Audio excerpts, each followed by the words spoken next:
So we're live at IRE 2026. I'm here with Matt Danskin. What's up, dude? Check. Yeah. Well, no, I guess, you're so tall. Yeah.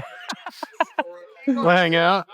Dude, so give the people what they want. Tell us about Brelly and how it's going to change the roofing industry in 2026.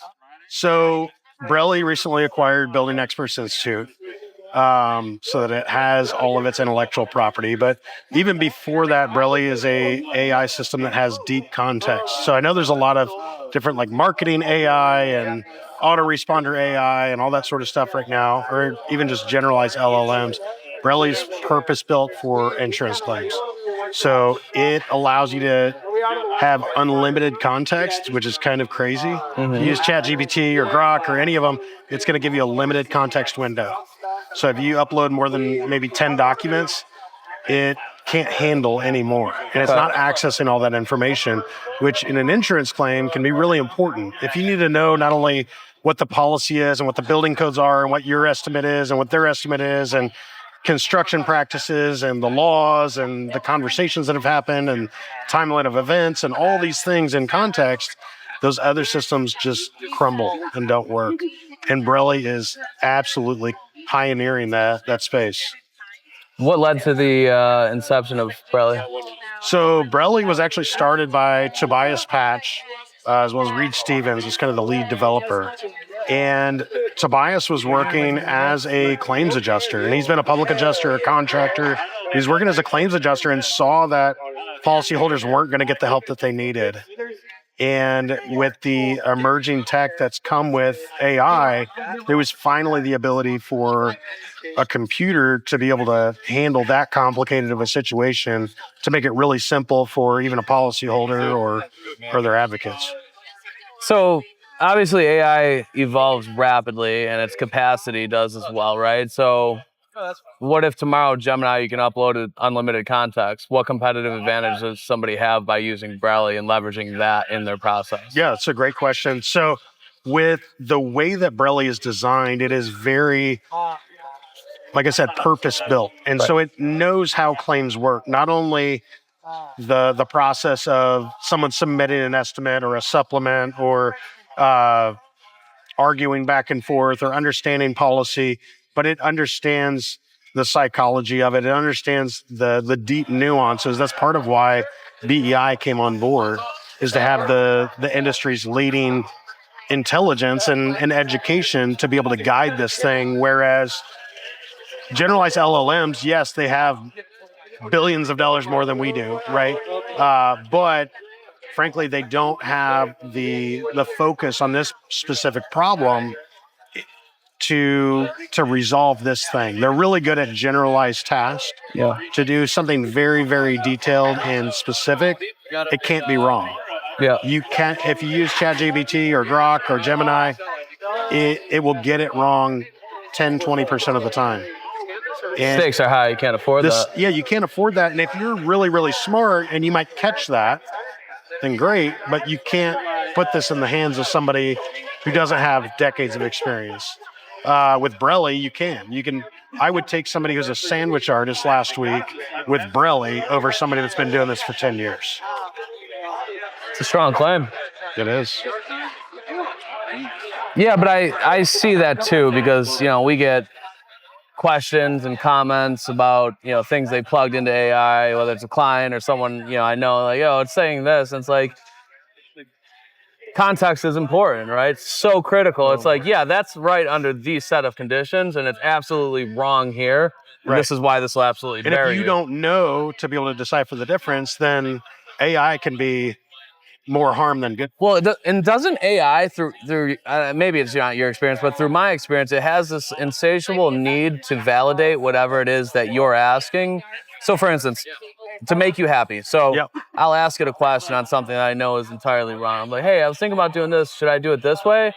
He's like, yeah, that'd be a good idea because of X, Y, and Z. And I'm like, actually, that would crater my business. They're like, yeah, good point. Really good. You're so smart, Mike. Yeah. No, we've been very intentional about how we built Brelly so that it's not like that. Now it will work with you in the way that you want to work. So it's not saying you have to run claims Matt Danskin, Matt Mulholland's way. Right. Right. You can run them however you want to run them, but it's going to tell you, hey, you probably need more documentation on this if you want the carrier to consider it. Right. Right. Or it'll provide you the building codes. It'll advise you, here's some next steps that'll, we'll help you draft a letter right now, but here's some other things that you might want to do before communicating with the carrier. Or it'll tell you, you know what, it looks like you don't really have a solid claim here. Right. Like people love hearing that, I'm sure. I'd rather hear the truth, and so if it can tell them you don't really have a solid claim, then now they can put their energy out. They can shift their energy towards something that has promise. What's one thing that you guys are going to do in 2026 to make it better? So next week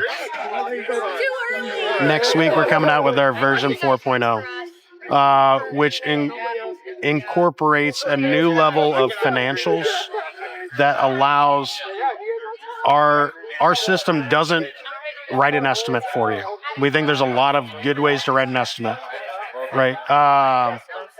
But it will take your estimate, it'll take the carrier's estimate, it'll take supplements, and it will analyze them not only on what's in agreement, what's not, what's been paid, what hasn't, what portions haven't, but also understanding why those differences exist. And again, having that deep context of understanding the policy and the state laws and the building codes and the building practices. I don't want to say like it writes itself, but it is a huge gain for anybody that's working on insurance claims. What does Brelly cost? It's only $7,500 a year for 5 users and unlimited claims. And if I'm sitting here watching this piece of content, because we know the audience that we pull in through the Ascend Digital Agency and Mission Control podcast channel. Only the best. Only the best, right? And they come in troves, right? So if somebody's watching this and they're like, you know what, I want to sign up, what's the easiest way for them to do it? So they can go to Brelly.com and they can literally sign up. If you watch this podcast, you're like, you know what, I want to send them $7,500 because I think this is awesome. You can do that. You probably don't. You're probably still a little bit skeptical. I would be. Yeah. What you can do is you can schedule a call. And the first call that we do is really just talking with you about your business, about how you're managing claims, what you're doing right now, and see if this is something that would be a benefit to you. And if it is, our kind of second step in our demo process, which I love, is we'll take one of your claims. You send us your files, whatever you have. Love that. So it's not my fake demo files or whatever that's going to work perfectly every time. Is you send me the claim that maybe it's going to make you $7,500 if you get this approved when you're jammed up. And we will run it through Brelly and let you see what it does. And essentially teach you how to use the software and provide you with value on the demo. That's why I love you. I love your approach. Okay. So zero risk. So we could drop a link down in the description, right, to the website. But are they going to get to meet with the Matthew Danskin? As of right now, so we're going to be building out our sales staff next month. But as of right now, it's probably going to be me, or maybe Matt Mulholland or Tobias Patch. Now he's putting on a clinic right now on sales, right? He's in a very passive and subtle way expressing urgency that if you want to deal with the greatest to ever do it, you do so in the next month or so before it's the sales team. Not that they won't be uniquely qualified to handle this, but I got to tell you, FaceTime with this guy, it's unmatched. You have to show up to IRE to get that sometimes. Well, and here we are. Look at us, thriving. Thanks, brother. Yeah, thanks.